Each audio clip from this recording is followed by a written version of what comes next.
So joining me now to help break it all down, we got Kathryn Rooney Vera. KRV, let me start with you. A lot of rotation in defensive sectors the last couple of weeks. Even more money, more money probably now rotating out of the market, though. Remember, we were going side to side, sector to sector. I mean, how long are we going to be in this defensive mode? It seems like something's got to break one way or the other. Well, yeah, and technology and certainly certain tech names are looking attractive. There's a price for everything, but I think it's smart to rotate into defensives over growth stocks. And for sure, Charles, the defensives over growth ratio has really been to the benefit of the more value sectors, which of course are energy and healthcare and staples and utilities. Those are the outperformers. Yeah. And the reason those are outperformers is right, because those are the sectors that do best in times of economic distress. And that is what the market is pricing in. It's pricing in a Fed that has to hike because it's so woefully behind the curve. It's not even funny, bringing economic growth to possibly a halt. So that's what the market is scared of. And I think it makes sense to start accumulating more defensive sectors. And Shaw, Kathryn, with your thoughts on this whole thing, Elon Musk, the media sector, the individual investors, I think investors are rooting for him to win this because, as he tweeted over the weekend, the game is rigged. I think a lot of people believe if he doesn't win this, the game is indeed rigged.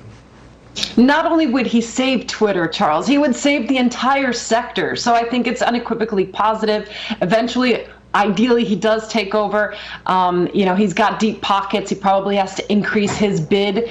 And the board has the responsibility to maximize shareholder profits. So that's where I see this going. I think it's definitely a positive. As you said, though, if we're going into this stagflationary, recessionary part of the economic cycle, in general, if we're looking at the sector, it's communication services, it's tech, it's discretionary that tend to underperform. We need to be specific and pick those, let's say inside of financials, for example. There's technologically advanced insurance companies that look attractive right now, but we have to be selective. Those are the sectors that don't do the best in this type of environment.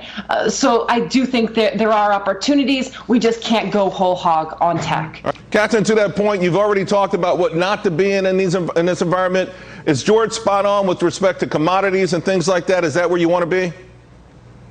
Yes, in terms of S&P 500, utilities, it's not attractive. It's not the most exciting sector, but I think that's where we want to have increased positions. I still like staples. I like energy, even at these levels. And I think that's where we need to be positioned. I agree with you in semiconductors. There's a price for everything.